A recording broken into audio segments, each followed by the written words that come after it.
And we're on the Prowl. Hello, and welcome to this week's edition of On the Prowl, the Daily Princetonian's weekly sports telecast. My name is Vikram Rao, and I'm executive editor for sports here at the Prince. I'm seated alongside Gabe Debenedetti, who is associate editor for sports. How are you doing, Gabe? Not too bad, Vikram. How are you? I'm doing spectacularly. Well, to start this weekend, let's talk about the men's water polo team, Gabe. They headed to the Eastern Championships, hoping to return to the Final Four as they reached last year when the Final Four was actually hosted here at Princeton. The Tigers won their first game against MIT and then played Navy, who they played in the finals of in the Eastern Championships last year. And Princeton ended up losing to Navy 8-5. The midshipmen took a lead, and teams kind of went back and forth, but the Tigers could never really close the gap. And then in the final game, the Tigers ended up knocking off Bucknell to take third place. That's right. Yeah, so all in all, a pretty good season. The water polo team lost a lot of players to graduation last year, and came close but couldn't quite make it back to the Final Four this season. St. Francis is the team, the East Coast team that will end up playing in the Final Four.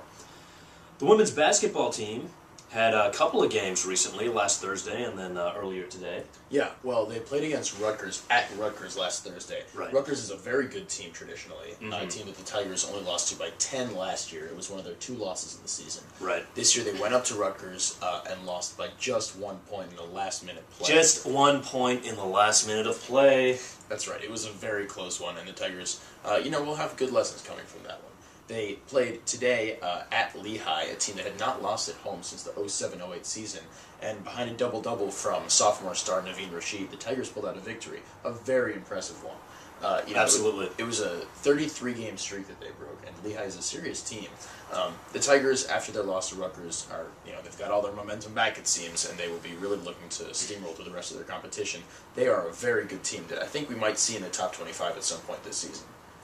Well, yeah, that's definitely within question at this point. I mean, losing to Rutgers was tough, but it was only by 1 point. It was on the road, and I think Princeton's going to go into every game from here on out confident that they could come out on top. They're playing a few tough tournament games in the next couple of weeks against some very good teams, and those will be more tests to kind of really figure out where the team lines up on the national scale. But I guess I'd say after that they'll really look at the last 15 or so games. And, absolutely. They ran through the Ivy League with no trouble at all last year, and I think they're a better team this year. They are a better team this year. So there's really no question that they should be absolute favorites to go undefeated through the end of the season.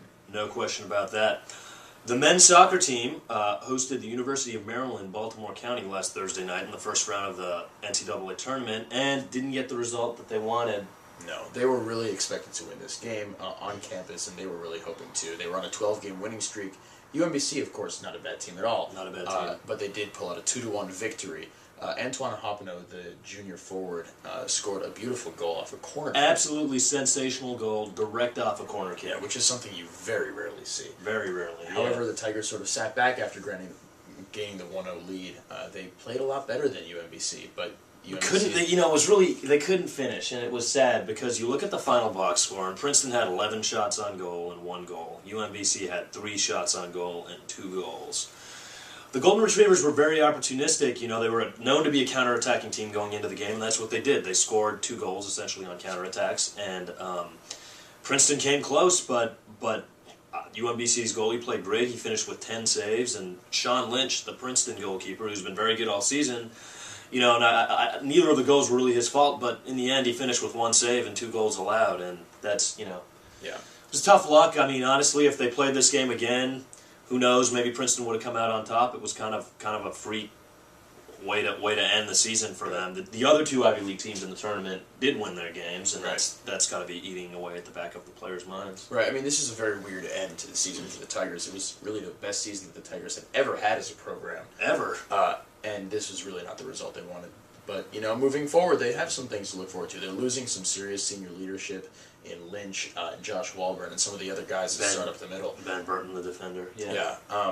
But, I think that they have some good things to look forward to, and next season they will look to compete for the Ivy League title once again. Absolutely. They got Antoine Hopino, the Ivy League Player of the Year, coming back. They got Mark Linville, who's been a first-team All-Ivy selection at center defense his first 2 years, coming back. This team has a solid foundation. I see only good things in their future. Absolutely.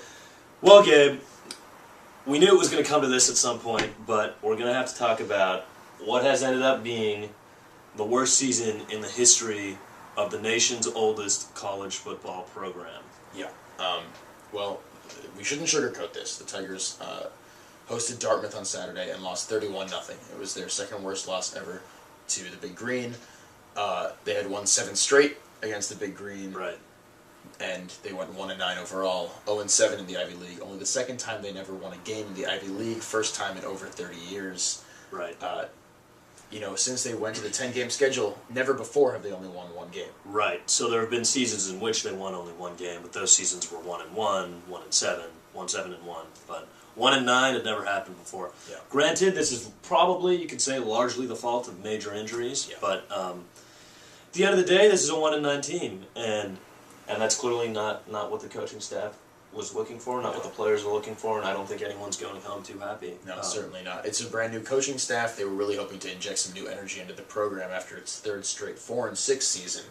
Right. But 1-9 is really not what they were looking for. Again, as you said, major injuries across the board for the Tigers. They could not have been expected to compete more than they did. However, it was still a disappointing end of the season.